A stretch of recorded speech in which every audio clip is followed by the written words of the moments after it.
Assalamualaikum warahmatullahi wabarakatuh. Alhamdulillahilladzi arsala rasulahu bil huda wa dinil haqq liyudhhirahu 'alad dini kullih walau karihal musyrikun. Allahumma salli wa sallim ala sayyidina Muhammad wa ala alihi wa sahbihi ajma'in, amma ba'du. Dewan juri yang arif lagi bijaksana, hadirin para pendengar dimanapun Anda berada, semoga senantiasa dalam curahan rahmat Allah subhanahu wa ta'ala. Allah subhanahu wa ta'ala berfirman dalam Al-Quran surah Al-Ahzab ayat 21 yang berbunyi, A'udzu billahi minasyaitonir rajim.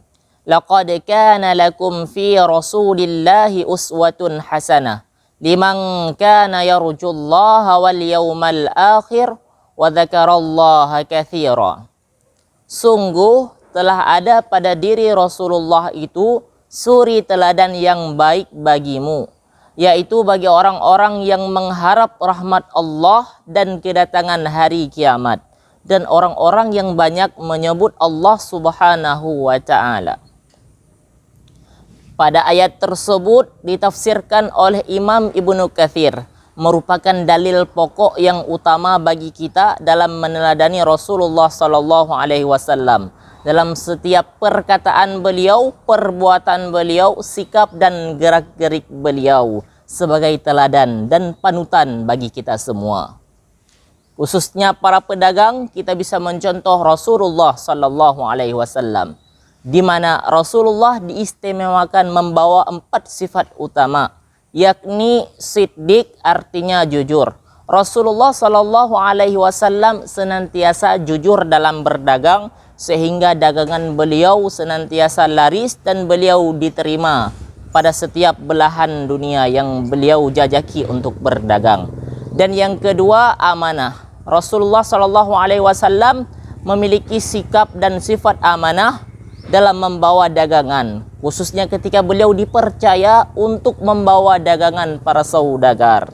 Dan yang ketiga yaitu tabligh, artinya menyampaikan. Jika barang itu baik, maka dikatakan baik oleh Rasulullah SAW. Begitu pula bila dagangan itu kurang baik, maka dikatakan kurang baik oleh Rasulullah SAW. Dan yang keempat adalah fatanah, artinya cerdas. Rasulullah memiliki tingkat kecerdasan dan kecerdikan yang tinggi, sehingga beliau memiliki strategi dagang yang luar biasa yang membuat dagangan beliau senantiasa laris.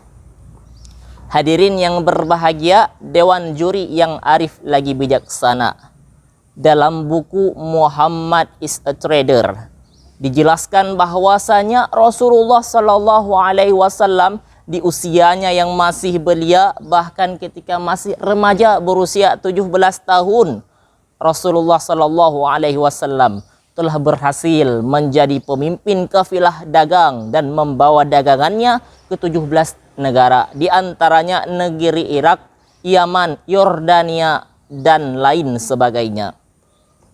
Hadirin yang berbahagia, adapun dalam buku Marketing Muhammad dijelaskan bahwasanya Rasulullah Shallallahu Alaihi Wasallam menerapkan beberapa aspek. Di antaranya adalah diferensi pasar. Rasulullah Shallallahu Alaihi Wasallam memiliki strategi out of the box dalam berdagang.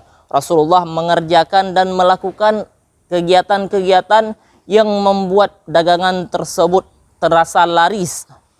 Begitu pula Rasulullah Shallallahu Alaihi Wasallam sebelum berdagang, beliau melakukan segmentasi pasar, yaitu mensurvei apa yang diperlukan oleh penduduk setempat. Dan Rasulullah Shallallahu Alaihi Wasallam memiliki integritas dalam berdagang, sehingga julukan Al-Amin beliau dapatkan. Rasulullah Shallallahu Alaihi Wasallam tak pernah sekalipun membohongi konsumen, dan beliau senantiasa jujur dalam berdagang, sehingga dagangan beliau senantiasa laris. Hadirin yang berbahagia, supaya ekonomi kita menjadi berkah, maka tirulah Rasulullah sallallahu alaihi wasallam, di mana Rasulullah itu tidak membolehkan pelaksanaan riba. Rasulullah sallallahu alaihi wasallam mendukung dan melaksanakan jual beli, namun sangat berhati-hati dalam riba. Sebagaimana Allah Subhanahu wa taala berfirman, A'udzubillahi minasyaitonir rajim. Ya ayyuhalladzina amanu taqullaha wa dharu ma baqiya minar riba. Wahai orang-orang yang beriman, bertakwalah kepada Allah dan tinggalkanlah apa saja daripada riba. Oleh karena demikian, dengan meninggalkan riba dan kita bersemangat dalam melakukan upaya jual beli, insya Allah hidup kita menjadi berkah dan kehidupan kita diridhai oleh Allah Subhanahu wa taala. Demikian dan sekian yang dapat Al-Fakir sampaikan. Terima kasih atas segala perhatian. Mohon maaf atas segala kekurangan. Wassalamualaikum warahmatullahi wabarakatuh.